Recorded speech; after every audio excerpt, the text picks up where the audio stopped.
એક ગોપી સાંત્વના આપે છે, અરે કૃષ્ણ તો આપણા બધાના છે. રાધા અને કૃષ્ણમાં ફેર છે જ નહીં. રાધા એ જ કૃષ્ણ છે, કૃષ્ણ એ જ રાધા છે.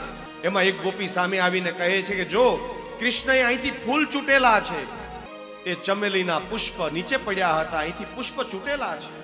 અને ગોપી કહે છે કે અહીંયા જો વેણી બનાવીને એ કૃષ્ણએ આપણા કાનાએ રાધિકાના વાળમાં પધરાવી હશે, ફૂલો ચૂક્યા હશે.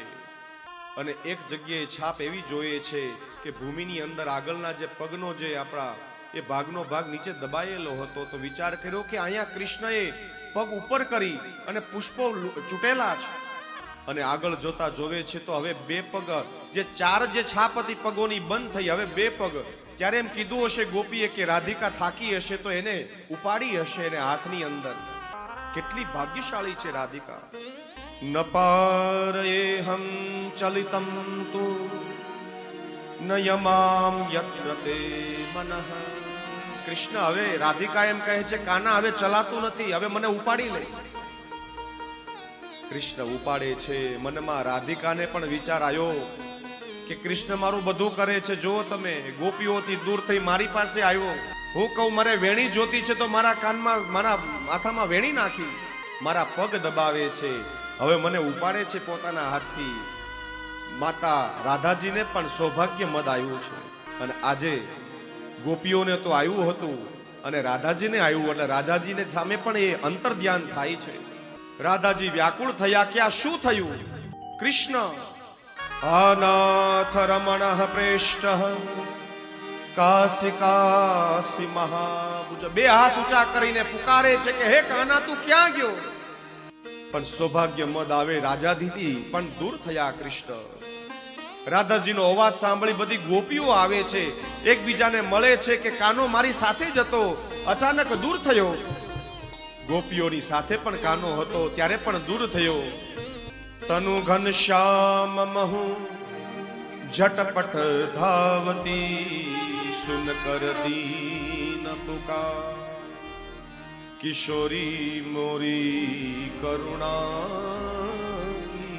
અવતાર. રાધાજીથી દૂર થયા, ગોપીઓ બધી મળી છે, ભેગી થઈ કે હવે ક્યાં જવું આપણા કૃષ્ણને ગોતવા માટે. રાધાજી કહે યમુનાજીના તટે જઈએ. યમુનાજી છે એ દૈન્યનું દાન કરે છે. નમામિ યમુના મહમ સકલ સિદ્ધિ હેતુર મૃદા મુરારી પદ પંકજ યમુનાષ્ટકની અંદર મહાપ્રભુજી માં યમુના પ્રગટ થયા સામે. મહાપ્રભુજી પાસે કઈ દેવાનું નહોતું, એની પાસે કઈ ન હતું, એટલે માથું નમાયું. નમામિ યમુના મહમ, હે માં હું તારી સામે હું. યમુનાજી મિલન કરાવે છે.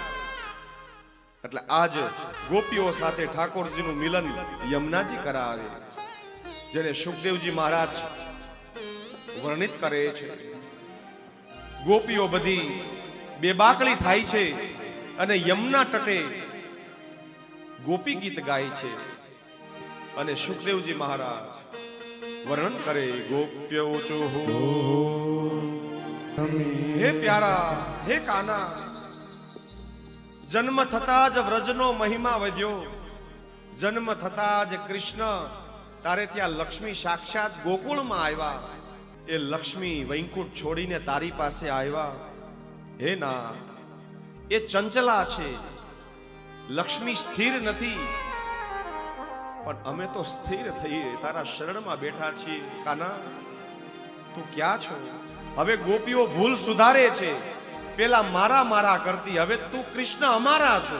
હે કૃષ્ણ, જેમ શરદ ઋતુની અંદર કમળો ખીલે છે, જેમ ચંદ્રમા પૂર્ણિમાના દિવસે પૂર્ણ બને છે, દરેક પુષ્પના પરભાટની અંદર તમારું સ્વરૂપ કમળના નેત્ર જેવું છે. તમારી આંખો નેત્ર કમળ છે અને તમે અમારી સામે જોવો છો ને તમે અમને મારો છો. તમારા દિલમાં, અમારા દિલની અંદર એ બાણ વાગે છે. હે નાથ, હે સ્વામી, જો મારી જ નાખવા હતા તો કાલિયા નાગને અમને મારી નાખવા હતા. મોટા મોટા રાક્ષસો આવ્યા, અમને શું કામ બચાવ્યા?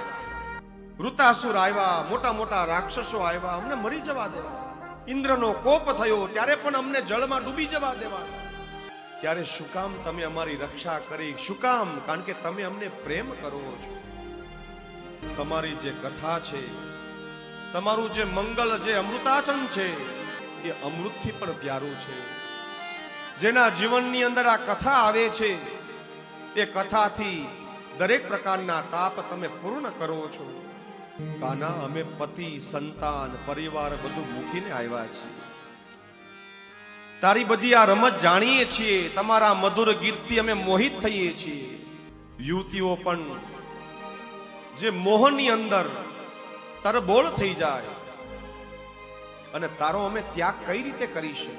તું અમારો છો. હે કાના, તું ક્યાં છો? આને કીધું છે પ્રભુ, ગોપી ગીત કીધા છે. જેના જીવનની અંદર આ ગોપી ગીત આવે છે, એ ગોપી ગીત ભગવાનને મેળવવા માટે, બોલાવવા માટેની બહુ મોટા રાશિ સંવેદો યાતયદયમ પ્રહસિતાનનમ પ્રેમ વીક્ષણમ બહુતગેક્ષિયો વીક્ષદામતે મોહતડસ્પહા મોહયતે મન. શ્રીનાથજી આવજો તમે, વાટ જોઈ રહ્યા ક્યારના અમે. અનેક જન્મથી જીવયા ફરે આપ શરણની ખબર ના